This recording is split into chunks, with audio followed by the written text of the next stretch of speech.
មកបងប្អូនទាំងអស់គ្នាណាខ្លះមិនទាន់ចេះវិចនំអន្សមឥឡូវមកមើលពីរបៀបនៃការខ្ចប់នំអន្សមទាំងអស់គ្នាបងប្អូនអាចប្រើជាស្លឹកឫស្សី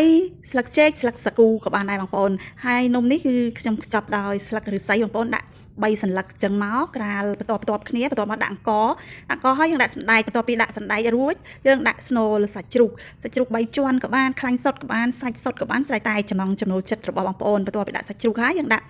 សណ្ដែកមួយស្លាបព្រាទៀតដាក់សណ្ដែកហើយយើងដាក់អង្ករពីលើមួយកូនវែកទៀតមកបន្ទាប់មកយើងយកដៃតបឲ្យអង្ករនិងស្នូលនឹងបានហាប់ណែនល្អបន្ទាប់មកទៅយើងយកស្លឹកដាក់ក្រាលពីខាងលើបើសិនជាស្លឹកនឹងធំយើងក្រាលតែមួយសន្លឹកបែបនេះទៅហើយបើស្លឹកនឹងតូចយើងអាចដាក់2សន្លឹកបន្ថែមទៀតក៏បានដែរបងប្អូនបន្ទាប់មកយើងមូរហើយខ្ចប់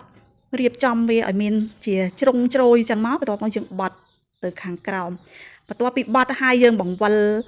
មកខ្ចប់រៀបចំមួយចំហៀងទៀតបងប្អូនចាប់ផ្ដើមបត់មួយចំហៀងទៀតចេញជាជ្រុងជ្រោយឲ្យស្អាតមកបងប្អូនឃើញអត់បន្ទាប់មកយើងបត់ទៅខាងក្រោមទៀតបត់ហើយយើងយកខ្សែអាចជាខ្សែចេកឬក៏ជាខ្សែជ័រខៀវខ្សែដូងអីក៏បានដែរបងប្អូនយើងយកខ្សែចងទាំងសងខាងអញ្ចឹងហ៎បងប្អូនទៅយើងចងពាក់កណ្ដាលយើងចងខាងចុងមុនបន្ទាប់មកខាងចុងទាំងសងខាងដើម្បីឲ្យស្លឹកនឹងជាប់កុំឲ្យរបូតណាបន្ទាប់មកទៅយើងចងបណ្ដេញមកពាក់កណ្ដាលតែម្ដង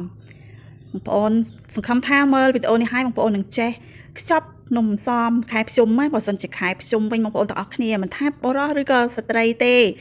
ត្រូវតែជួយគ្នាវិចនំច្រើនអីចឹងទៅគឺស្ត្រីជាអ្នកខ្ចប់បងបរោះគាត់ជាអ្នកជួយចងចឹងណាលឿនដែរតើបងប្អូនហើយសប្បាយទៀតអញ្ចឹងមិនថាបុរសឬស្ត្រីទេគឺចូលរួមរៀនធ្វើទាំងអស់គ្នាដើម្បីឲ្យចេះបើកាលណាយើងចេះគឺជួយធ្វើទៅលឿនដែរខែភ្ជុំម្ដងសប្បាយចិត្តសប្បាយរីករាយនឹងការធ្វើនំឥឡូវរួចរាល់ហើយបងប្អូន